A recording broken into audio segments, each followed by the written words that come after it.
What is up, everybody? Dan again, Stocktrades.ca. Welcome back to the channel. A ton of people liked our last video where I went over two of our top stocks from our write-up over on Stocktrades.ca, which, by the way, is a huge release, absolutely free, on some of the best opportunities that I thought were solid at the start of 2024 in Canada. We just issued an update of that article, and a bunch of those stocks are beating the index, the vast majority of them, actually, the US and Canadian indexes. So head over there and have a read of that. I'll drop that into the description. So this week I'm going to cover two more companies on that list, two that I really like and that investors should probably have a look at today. Consider adding them to your watch list, whatever the case may be. And as always, if you want that article before it would have been released, before I'm talking about it right now, head down below to the description. I will put a link to join our newsletter. I send out a comprehensive market insight, cover news, updated articles on the website, earnings, acquisitions, all that type of stuff on the Canadian markets and the US markets, and I shoot it out to over 22,000 subscribers every single Sunday.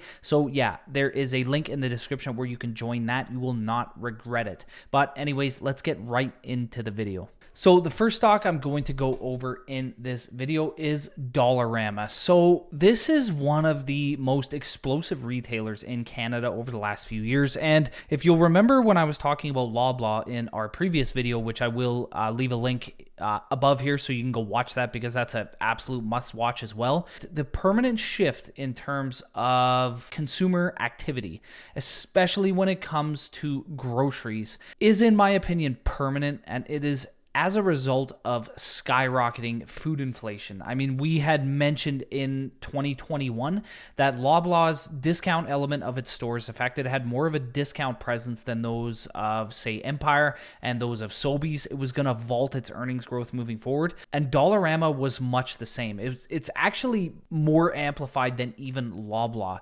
So, I mean, you know, why I love the stock. Rapid interest rate increases change the way Canadians shop forever. And I do believe that it has changed the way they shop forever. Food prices are not coming down. Consumer, just overall product prices are not going to come down. We might go through short durations of deflation in, say, discretionary items, clothing, things like that. We're currently seeing that with current CPI. But overall, we're stuck with the prices that we're facing right now, which has created a massive cost of living crisis. I mean, that's a topic for an entirely, different video, but for the most part, food prices are going to be where they are going to be now, plus a gradual 1.5 to 2% growth, normalized inflation moving forward. So this has caused a shift in the way Canadians think about purchasing groceries, especially when times are ridiculously tough. I mean, wages have not gone up all that much despite, cost of living skyrocketing. So I believe a company like Dollarama is going to present a lot better opportunity for Canadians to shop at than many other places. And the people are going to be willing to make that extra trip to Dollarama. And the company just absolutely crushes it margin-wise.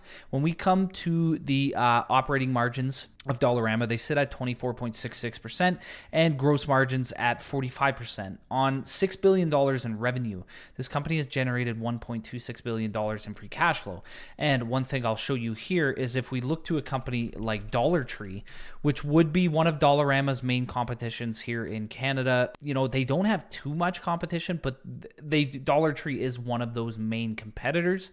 Operating margins 0.33%, gross margins 30%, free cash flow generation of $460 million on revenue of $31 billion. So I mean, Dollarama is generating, what would you say, just under triple the cash flow on a 1/7 of the revenue. I mean, this company is absolutely crushing it, and they have a specific business model that allows them to do this. It allows them to maintain higher margins with less product inventory, typically because they don't stock a lot of stuff. Like when I go into a Dollarama, I'm actually surprised by, the stores are relatively small. They don't carry a ton of product, and the product that they do contain, that they do sell, Let's just say, for example, they'll sell only a particular amount of wrapping paper. They won't sell a whole ton of it. And as a result, it allows them to maintain tighter inventories. Whereas you walk into a Dollar Tree or a Dollar General, which would be south of the border, but they just a mind-boggling amount of products sitting in there, which, you know, a lot of the issues of these other dollar store operators as well has been inventory. Dollarama has not had that problem at all. So the company is still putting up year-over-year growth despite very hard comparables in 2023. So what I'm saying here is in 2023, the company reported 15% same-store sales growth, which is crazy when you think about the fact that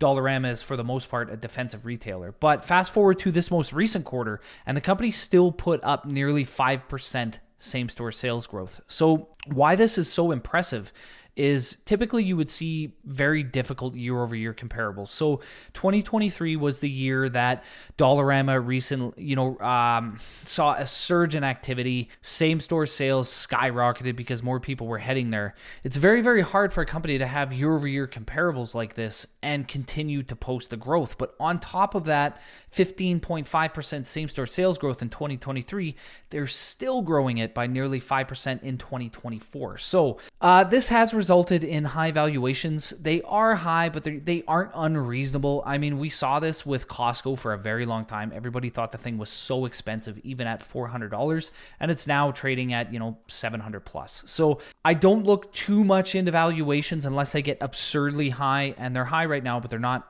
unreasonable. And I mean, the company is showing no signs of slowing down in terms of expansion. And as I mentioned, very simple business model. So when we look to the key stats of Dollarama, this company operates very lean in terms of overall debt. It has about $2.27 billion in debt. Again, it could pay off its debt with free cash flow generation in, not even 2 years, which is a very strong sign. Now, if we look to these profitability metrics, it's crazy. Obviously, these are, especially the return on equity, it's not going to be standard 200. So when we look on returns on invested capital, 37%. And when we look to historical numbers, the company has typically, they've generated very strong returns on capital. Dollarama went through a relatively rough period from 2018 leading up to the pandemic. Operations were not going well. The stock didn't really do anything, but it has returned back to, 37% returns on invested capital is bigger than the major tech companies in the United States. It's bigger than even, a major tech company here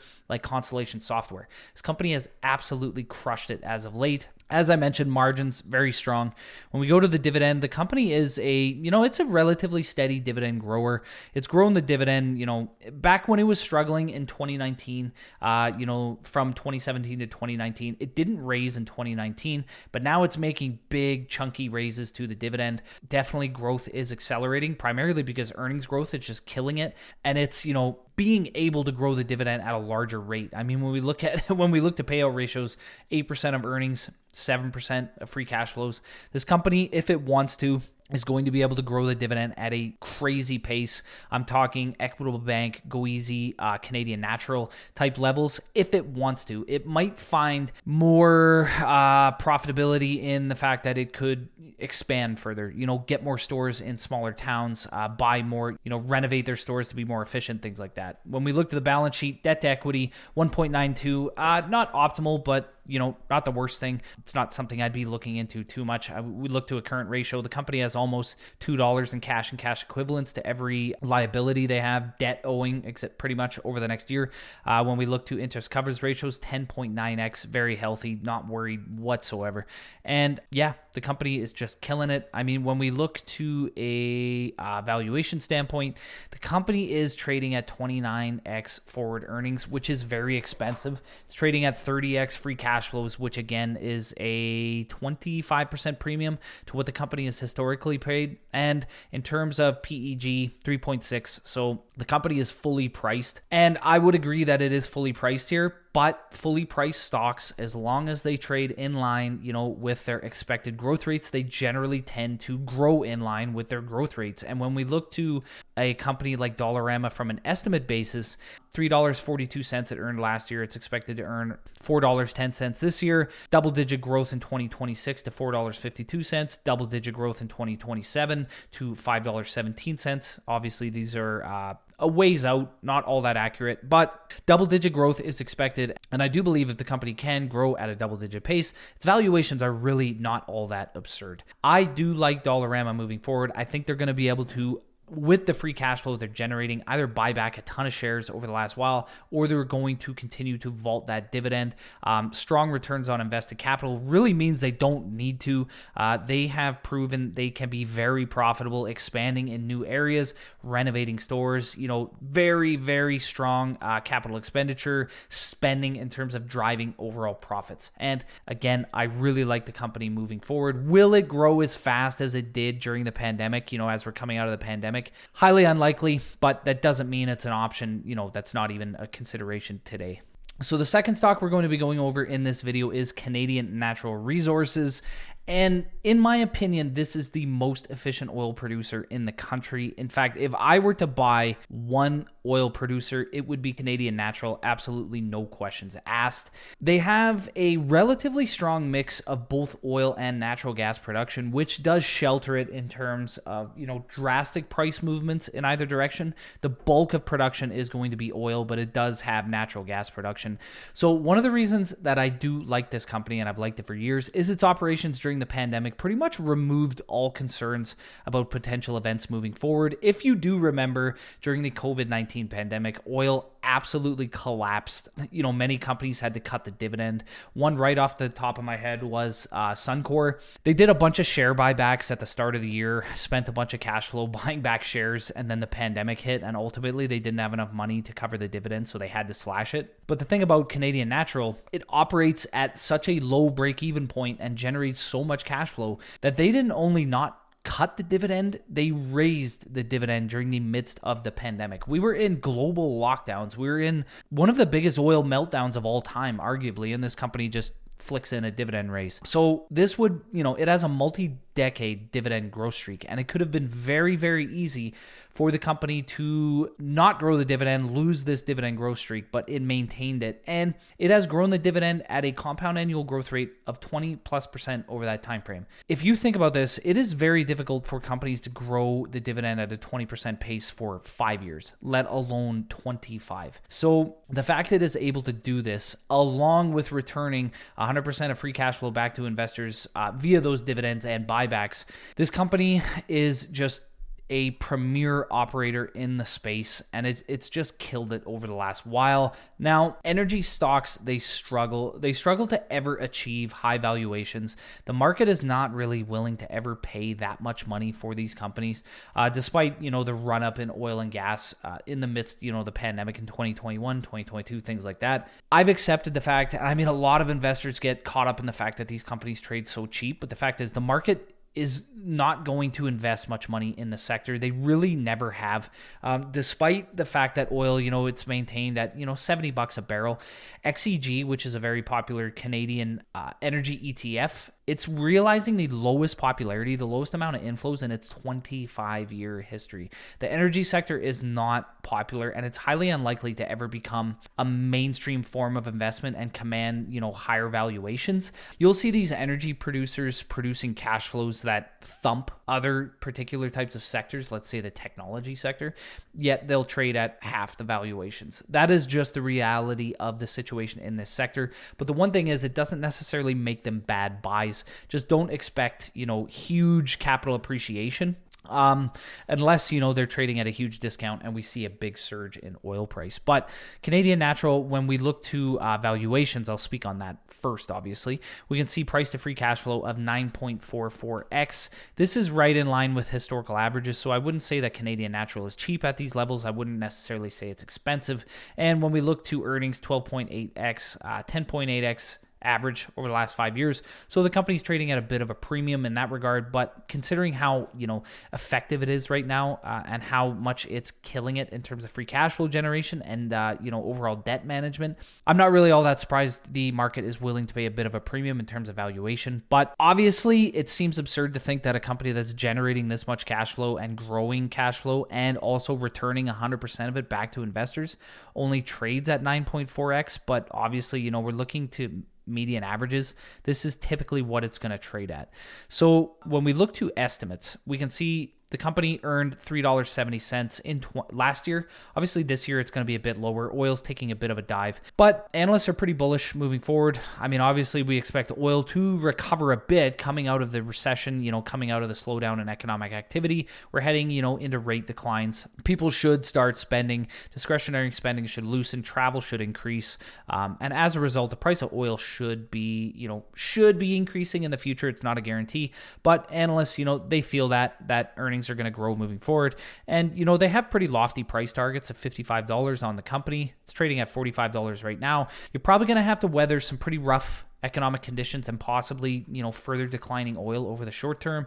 But ultimately, the economy will rebound and Canadian Natural should benefit coming out of it. When we look to returns on invested capital, 15%, returns on equity, 19%. The company generates $10.45 billion in free cash flow off revenue of $42 billion. When we look to total long-term debt, $10.15 billion, this company could effectively wipe out all its debt with a year's worth of free cash flow, which the one structure for the company right now is whenever it gets below $10 billion in debt, it will repay any excess cash flows back to investors. So 100%, whether that be special dividends, whether that be share buybacks, whether that be dividend growth. So the one thing about Canadian Natural is it's been going very aggressive on share buybacks. I mean, we can see from 2018 to now, it's bought back, it looks like just over 300 million worth of shares. When we look to 5-year, it's getting even more amplified. I mean, 2.37 billion in 2021. We're down to 2.12 billion. So this company is going to buy back a ton of shares, which ultimately should benefit investors over the long term if they're buying back those shares at a discount. We've seen in the last video I did where Loblaws have been buying back shares very aggressively, and as a result, they've earned like triple the returns on some of their buybacks at lower share prices. Again, I'll leave a link to that video above. You can go watch that. But share buybacks are going to be key. Dividends are going to be key. This company yields 4.5%, and its payout ratio, it's generally healthy, 40% of free cash flows, 55% of earnings. And when we look to overall dividend growth, as I mentioned, this company has just been able to grow the dividend at a crazy pace.